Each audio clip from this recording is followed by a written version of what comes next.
Evangelho, quarta-feira da 34ª semana do Tempo Comum. O Senhor esteja convosco, Ele está no meio de nós. Proclamação do Evangelho de Jesus Cristo, segundo São Lucas. Glória a vós, Senhor. Naquele tempo, disse Jesus aos seus discípulos: Antes que estas coisas aconteçam, sereis presos e perseguidos. Sereis entregues às sinagogas e postos na prisão.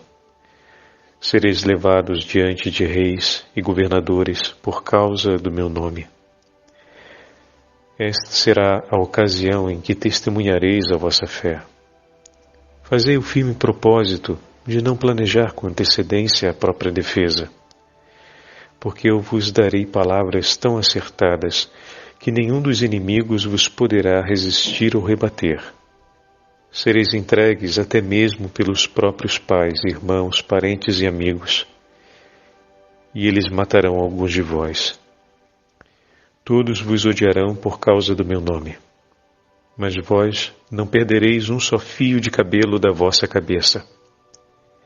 É permanecendo firmes que ireis ganhar a vida. Palavra da salvação. Glória a vós, Senhor. Quarta-feira da 34ª semana do Tempo Comum, em nome do Pai, do Filho e do Espírito Santo. Amém. Queridos irmãos e irmãs, como falávamos ontem, enviando a mensagem para cada um de vocês, hoje é um dia em que somos chamados a cumprir aquilo que São Paulo Ly, companheiro de Santo André Dun Lac, mártir também no Vietnã, no período de 1800, ele e seus companheiros nos fizeram um grande pedido, e hoje nós vamos ter a oportunidade de cumprir com toda a Igreja no mundo. Rezar pela perseverança dos nossos mártires. Como foi comovente, meus irmãos, ouvir o testemunho de São Paulo Ly ontem, que escrevia aos seminaristas pedindo que eles pudessem rezar pela perseverança na fé, a fim de que completassem a missão, como diz o apóstolo São Paulo, completassem a corrida e guardassem a fé. Os santos, nossos irmãos santos mártires, suplicaram a intercessão. Então ontem São Paulo escrevia para os seminaristas e para os cristãos dizendo: rezem por nós, para que nós não venhamos a abandonar a fé, para que nós possamos perseverar até o final. E ele já havia chamado a atenção sobre a importância disso, como o cárcere não é só o lugar dos ferros e do sofrimento físico, mas tem toda uma outra dimensão do sofrimento, que é o desejo de vingança, o ódio, a hostilidade, as calúnias, as difamações, os falsos testemunhos que foram usados contra os cristãos que foram lançados ali no cárcere, e depois a consequência que muitas vezes você é tratado fora da verdade, muitas vezes não, né?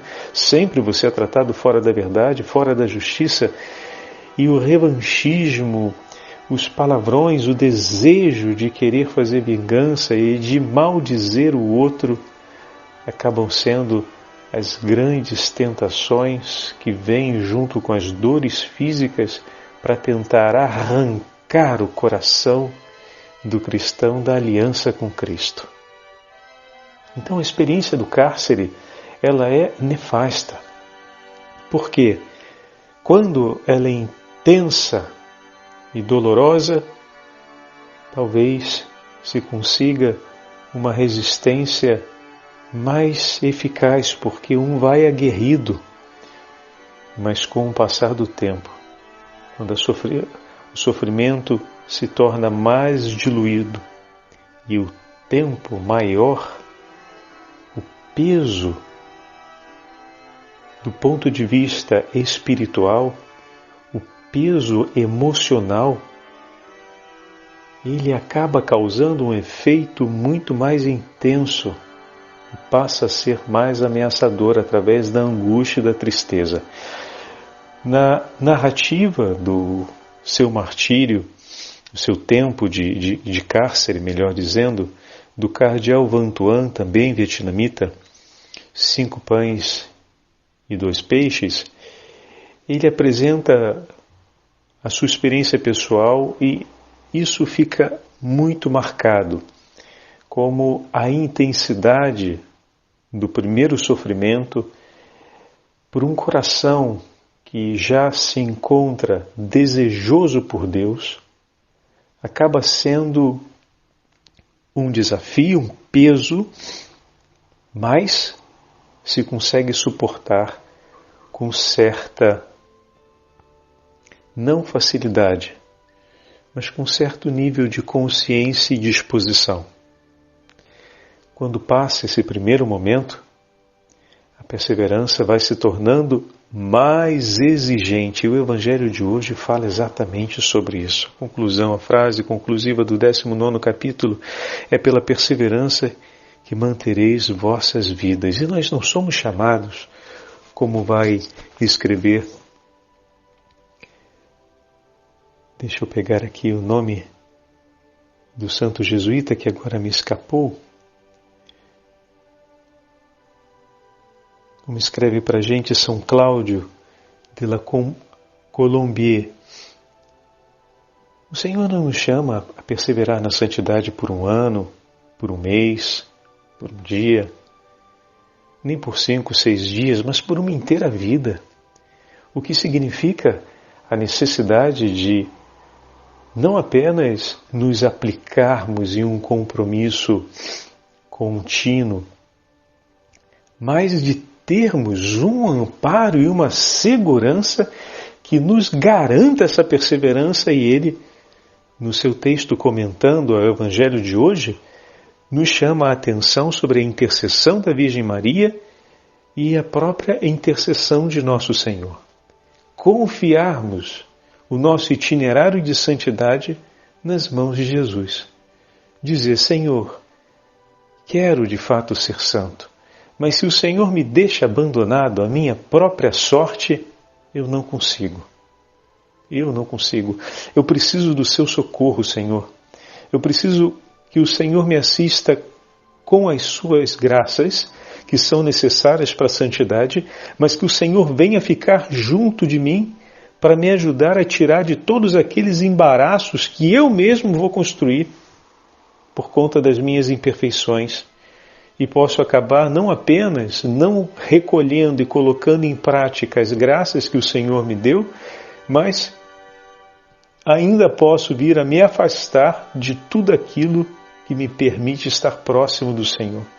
Então eu suplico que o Senhor venha em meu socorro e esteja presente ao meu lado.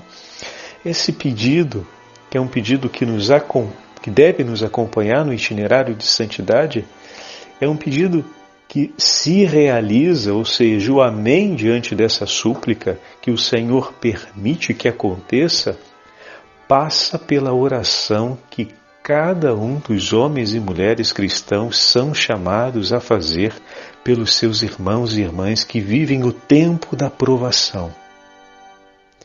Como nos diz o Evangelho de hoje,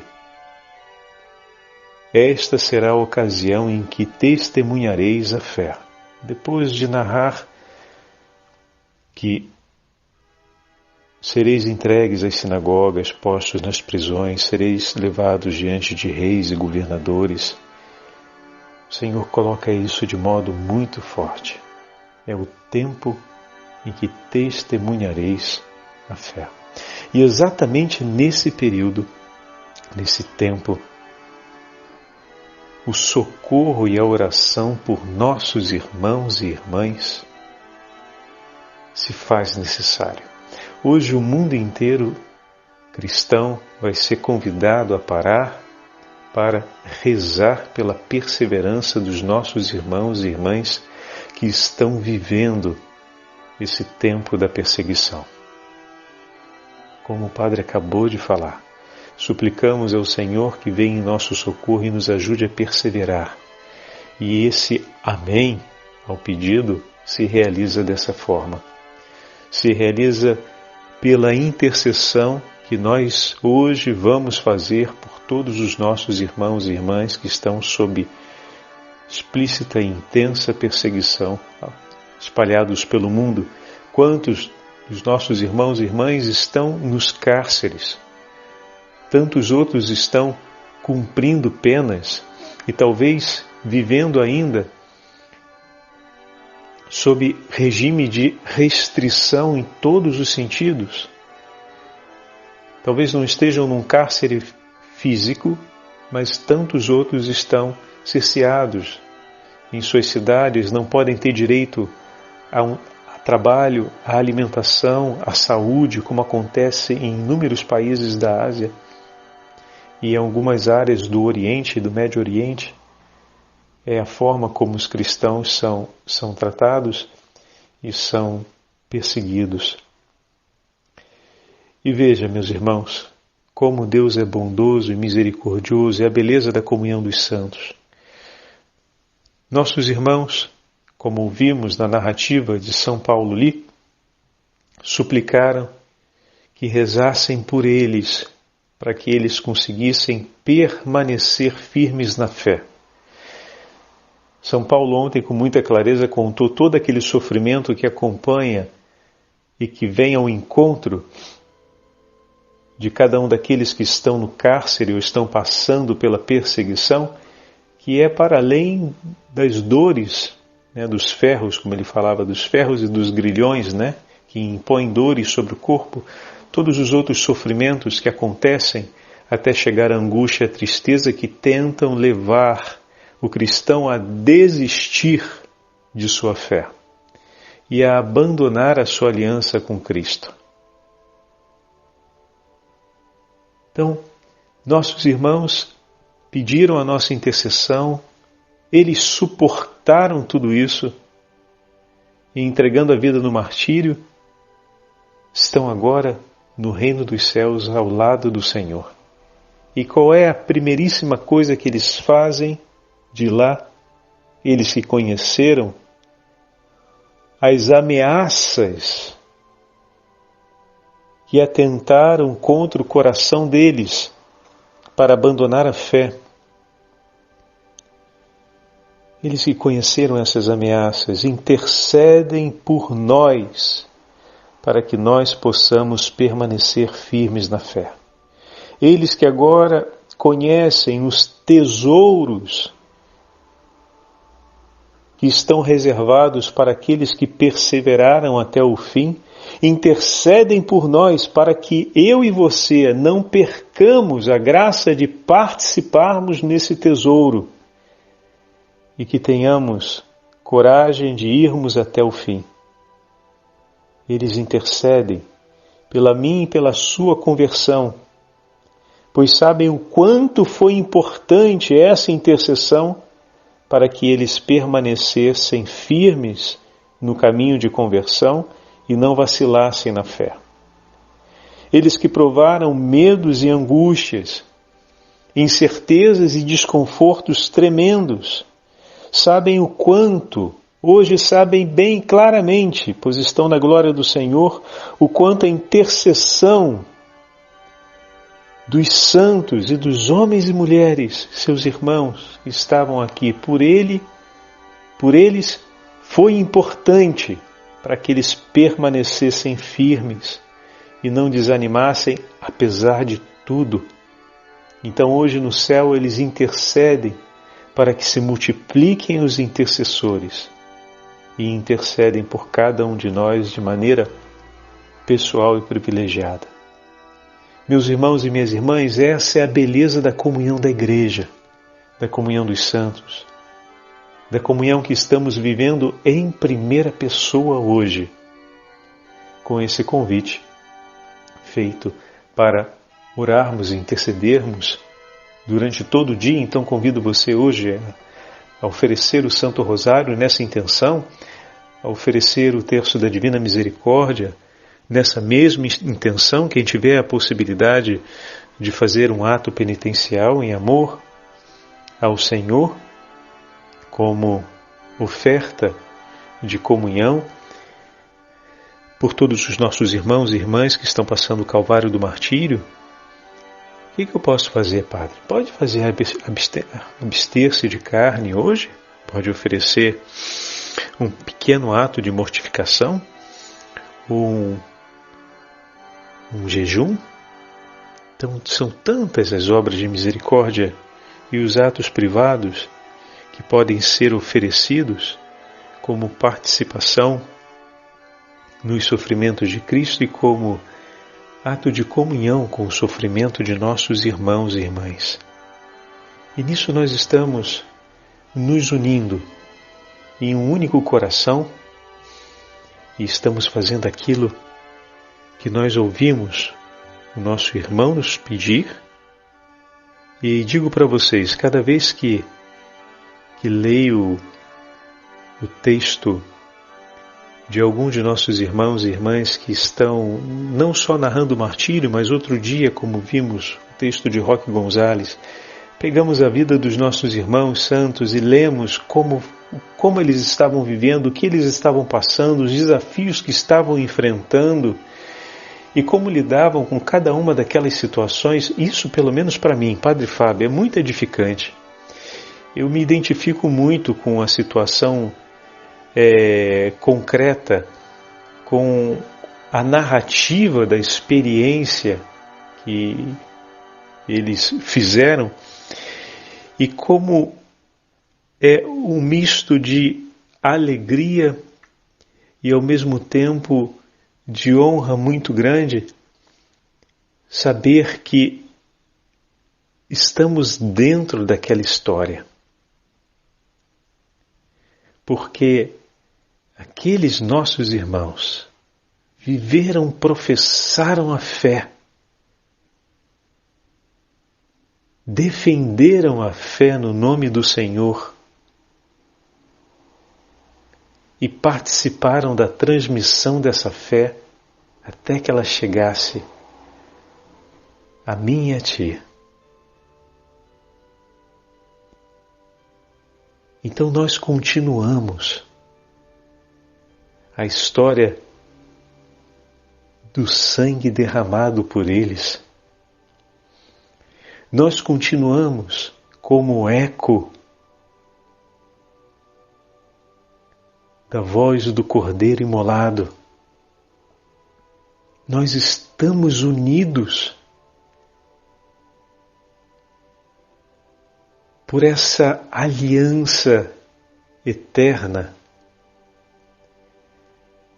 Estamos distantes no tempo, mas quando celebramos a nossa fé, não parece que entre nós tem 400 anos de distância, 200 anos de distância, 1.600 anos de distância. Quando cantamos na Santa Missa juntos, quando participamos da Santa Liturgia e recordamos tudo aquilo que eles narram para a gente, rapaz, a sensação que eu tenho é que estamos juntos na mesma celebração. Não só que somos contemporâneos, mas a sensação é de que estamos juntos ali, e porque de fato estamos, pois estamos unidos na mesma fé. E de maneira particular, quando celebramos a Santa Liturgia, sim, estamos juntos, pois céus e terra estão unidos ali.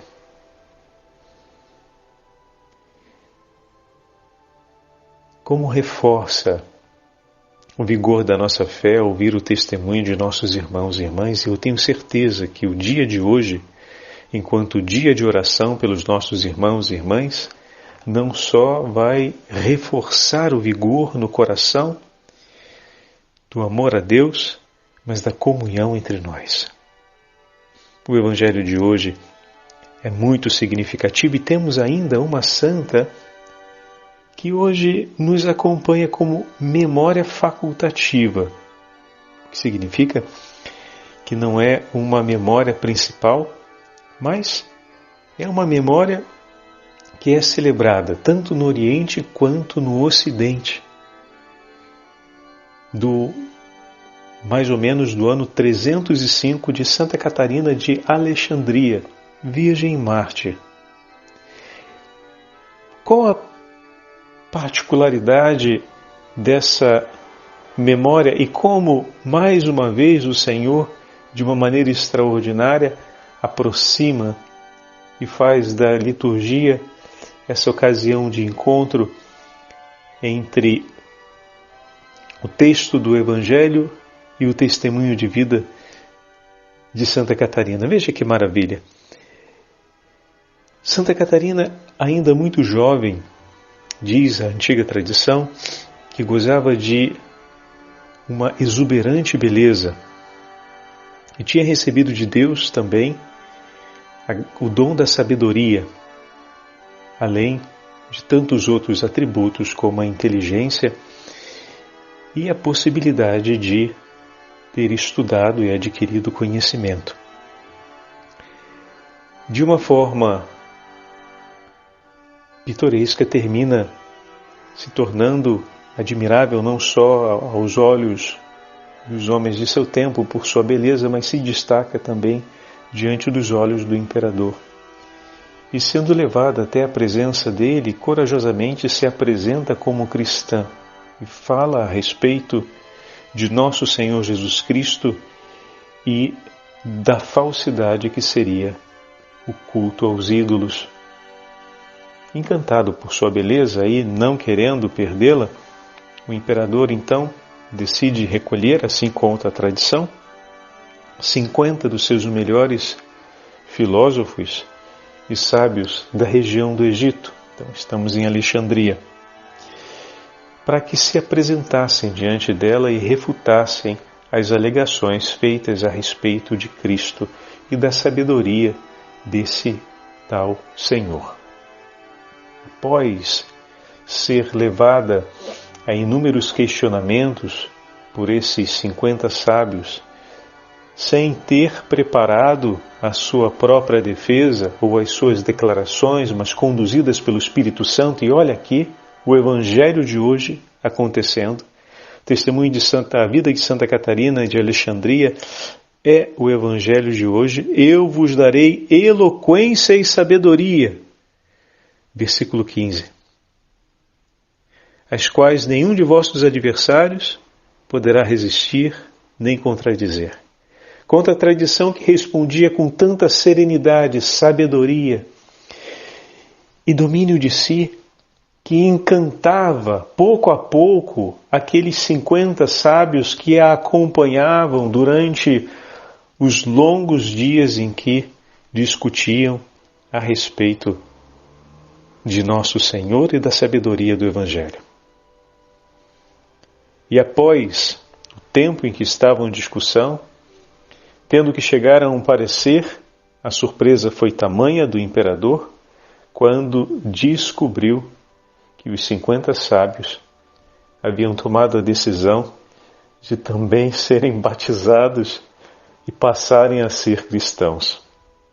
O imperador, em cólera, condenou à morte tanto os 50 sábios como aquela que ele agora definia como a mestra que os levou a essa estrada de morte, pois nem eles nem ela voltaram atrás diante da sentença enfurecida do imperador.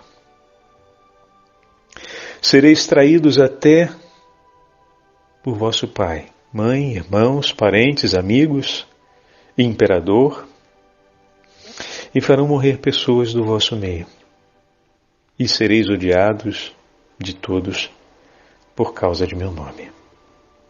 Mas nenhum só cabelo de vossa cabeça se perderá. É pela perseverança que mantereis vossas vidas. Santa Catarina de Alexandria foi morta depois na tortura da roda, que é uma tortura muito violenta, e entregou sua vida glorificando o nome do Senhor. Mas sabe qual é a beleza maior? Entregou junto com a sua vida 50 almas nas mãos do Senhor. Foi instrumento de Deus para a conversão daqueles 50 sábios, que, cada um, dentro da sua própria liberdade, tendo conhecido o nome do Senhor através do testemunho daquela virtuosa mulher, decidiram permanecer com Cristo, perder o prestígio aos olhos do imperador, mas não perder a pérola preciosa que haviam encontrado, que era Cristo. Homens de sabedoria comprovada, que buscavam a verdade e que foram alcançados pela verdade, que é nosso Senhor Jesus Cristo, trazida por aquele singelo e delicado instrumento chamado Santa Catarina de Alexandria, que não perdeu a ocasião de ver o seu Senhor amado. Não buscou se defender diante da ameaça daqueles que vieram para produzir contra ela acusações e descrença, mas acolheu aquela ocasião como ocasião para anunciar o nome do seu Senhor, para amá-lo mais uma vez e, amando-o tanto, conduzida por ele em aliança com ele, foi instrumento para que aqueles que vieram para acusá-la se enamorassem mais uma vez pela verdade que buscavam. E conhecendo agora, sendo agora alcançados pela verdade, não renunciaram, mas escolheram permanecer com a verdade, permanecer com Cristo. Que maravilha, meus irmãos! Como os textos desses últimos dias se completam quando a gente olha o testemunho da vida de um nosso irmão e irmã, como hoje Santa Catarina de Alexandria nos testemunha através do seu martírio. Que o bom Deus nos abençoe e que nós tenhamos vivo em nós esse desejo de perseverar, e pede ao teu Senhor: Senhor, fica comigo. Como ele ficou ao lado de Santa Catarina, ele prometeu que permanecerá conosco, mas para que consigamos, o desejo da santidade não é um desejo transitório, é um desejo que supõe o empenho de uma inteira vida. Quanto tempo será? Não sei. Podem ser 40 anos ainda que nos esperam pela frente. Pode ser talvez poucos anos, ou quem sabe um pouco mais. Porém, uma coisa é certa: peçamos para perseverar até o fim e que o Senhor permaneça conosco, que eu tenho certeza que Ele não deixará faltar o socorro e a presença necessária para nos animar até o fim. Quantas foram as pessoas que já passaram ao longo da nossa vida e que apontaram na direção da santidade e nós seguimos. E agora que o teu coração arde e deseja ainda mais e talvez possa sentir medo de não conseguir perseverar até o fim, quem sabe esse medinho que está aparecendo aí não é exatamente para provocar, a ocasião de provocar essa súplica? Pois o Senhor que inspira é o mesmo Senhor que cuida. Cuida de nós, Senhor, e cuida hoje de maneira especial da perseverança de nossos irmãos e irmãs que estão sob grande aflição. O Senhor esteja convosco. Ele está no meio de nós. Pela intercessão de Santa Catarina de Alexandria e de todos os santos e santas mártires do Senhor, e da Santíssima Virgem Maria, Rainha dos Mártires, abençoe-vos o Deus Todo-Poderoso, Pai, Filho e Espírito Santo. Amém.